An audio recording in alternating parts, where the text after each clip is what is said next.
The popular MTV series Teen Wolf wrapped up back in 2017, but finally, we're getting a new movie after so long. But why is the creator doing it now after all this time? For today's video, we'll discuss why the Teen Wolf movie is set so long after the show's ending. Unfortunately, an essential character may be missing this time, but get to know how the film can succeed without them. All this and more in today's video. Contrary to what viewers may anticipate, Teen Wolf the movie takes place much later than the show's series end. Yet this was the ideal choice for several reasons. Some people questioned why Jeff Davis decided to use such a time jump for Teen Wolf the movie, after Davis announced that the movie was set in 2026. MTV's Teen Wolf was successful when it premiered in 2011. Even though it concluded in 2017, the show's plot was meant to unfold over 3 years. Many of the original cast members will make a comeback in the Teen Wolf movie, along with some new ones. But to make the tale work, the film must use a time jump to accommodate a big cast. It isn't always simple to follow Teen Wolf's timeline because it is never the most precise. The events in the film are reported to take place roughly 13 years after the conclusion. With a history as hazy as Teen Wolf's and an older cast, it makes sense to effectively reset the timeline by moving farther ahead in the movie. This way, Scott's story and the timeline make the most sense. More precisely, according to updates for Teen Wolf the movie, Scott's storyline will also require a great leap. Given everything, the Teen Wolf movie, which takes place more than a decade later, is the best option. Hear us out, but their Teen Wolf's timeline actually makes sense, and here's why. The fact that it has just been 5 years after the series' conclusion speaks to the commitment of the Teen Wolf cast and audience. The group even made light of the impending reunion during an interview at New York Comic Con.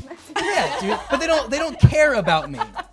They just don't care. They don't like to clue me into anything. Jumping more than a decade ahead makes sense because it allows for much needed character development and significant changes, and it fits the Teen Wolf timeframe the best. Derek's 15-year-old son was the new Teen Wolf that Davis hired for the film. There would be no way to explain how Derek even has a teenage son without the jump forward. So, why is Scott's age important in this movie? Because of Scott's plot, his age is crucial. According to Tyler Posey, Scott is going through a quarter-life crisis as the movie picks up. During the 2022 San Diego Comic-Con panel, Posey added that Scott prioritizes protecting himself above saving the planet. Scott is in his early 30s, which is logical, given that society pressures people to be independent and have their lives together by that age. Furthermore, Scott's age in Teen Wolf was always younger than Posey's actual age, but now that he will be able to act more like his actual age, it may result in a more compelling performance. Posey acknowledged how happy he was to be able to portray an adult Scott at last. The lengthy time leap also benefits Davis by allowing for additional character development for Scott and the pack members. In 10 years, a lot can happen, and the audience has lost track of these characters. He has almost complete creative flexibility by lengthening the time gap. Davis even stated to MTV that he wants to provide something unique to each returning Teen Wolf character. While it's understandable that viewers will want Teen Wolf the movie's characters to remain the same ones that they know and love, it would be disappointing and unrealistic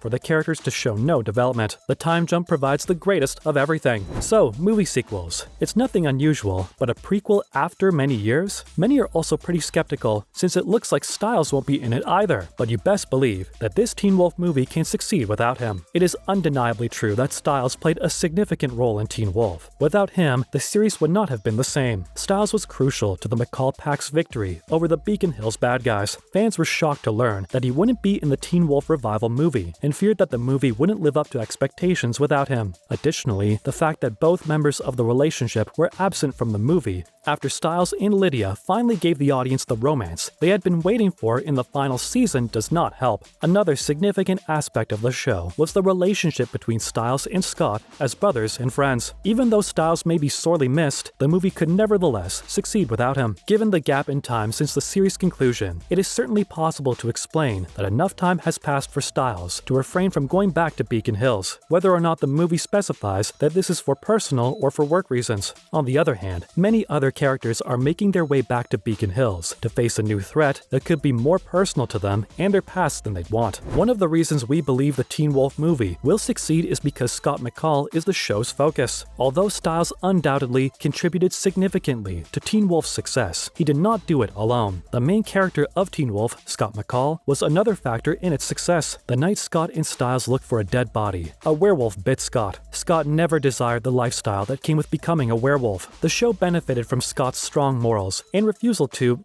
particularly his refusal to kill. Beyond Stiles, Scott developed friendships with Lydia, Malia, Derek, Liam, and the rest of the pack. The first prominent and lasting pair in the series was Scott and Allison. Additionally, Scott developed a strong pack and foundation of relationships thanks to his relationship with his mother and eventual friendship with Chris Argent. Scott McCall was the center of the pack and the person who could unite everyone. He genuinely cared about Beacon Hills and did everything he could to defend the community from any bad guy trying to harm them. Another reason the Teen Wolf movie will do just fine is the fact that the rest of the main characters will also be returning to reprise their respective roles. Fortunately, Scott won't be the only McCall Pack member to visit Beacon Hills again. Several former members of Teen Wolf, including Lydia, Malia, Liam, and others, will join him. Seeing these relationships again might help heal the wound of Stiles' absence, because they were all well developed and highlighted through the 6 seasons Teen Wolf was on television. Stiles was the only main character with interesting and useful dynamics, with many, if not all, other characters. The appearance of everyone else will make it clear why everyone went after the series' conclusion and how they interact with one another now. Given his close relationships with everyone else, it will be difficult to avoid mentioning Stiles' whereabouts. However, many other characters were also beloved by the audience, in addition to Stiles. Plus, there's the fact that Dylan O'Brien didn't participate in the show's final season as well. Teen Wolf used inventive storytelling techniques to deal with Stiles' disappearance during Season 6A by establishing the Ghost Riders and centering the plot around it. Scott, Lydia, and Malia tried to figure out who they had forgotten and demonstrated Stiles' integrity simultaneously. The season was extremely emotional, and everyone gradually began remembering their missing piece. Since Stiles had been in Virginia for FBI training and instruction in Season 6B, his function was much more diminished, which became a logical explanation for the character's absence. Since 6B demonstrates the show's ability to tell a compelling story even without Stiles, the relationships between Scott, Lydia, and Malia were prominently emphasized in Teen Wolf to make up for Stiles' absence, even if he did make a surprise appearance in the series finale. So, even if it wasn't the most well-liked season, it did show that the series could continue without Stiles. And finally, one of the most beloved characters, Allison Argent, will also return to the movie, which is a huge boost. In the 3rd season of Teen Wolf, Allison tragically perished at the hands of the Nogitsune before the decisive fight. Everyone found Allison's death painful, and it took a while for the rest of the pack to overcome such a significant loss. A lot of screen time will probably be devoted to Allison's emotional homecoming to Teen Wolf. Allison had been mourned for a long time, and everyone had finally accepted that they had to go on. However, in whatever guise, Allison's possible reappearance may easily lead to the reopening of old wounds. How does the group react to Allison's return years later? How is she doing since returning? Why has she returned? The emotional repercussions of Allison's return could aid in containing the emotions of missing Stiles. Allison's return is a mystery that would need to be solved. And that sums up today's video about everything you need to know about the upcoming Teen Wolf movie. What do you hope to see in the film? Let us know in the comments section below. Thanks for watching today's video, and before you go, don't forget to leave a like and subscribe to our channel with the notification bell on for more videos like these. See you next time.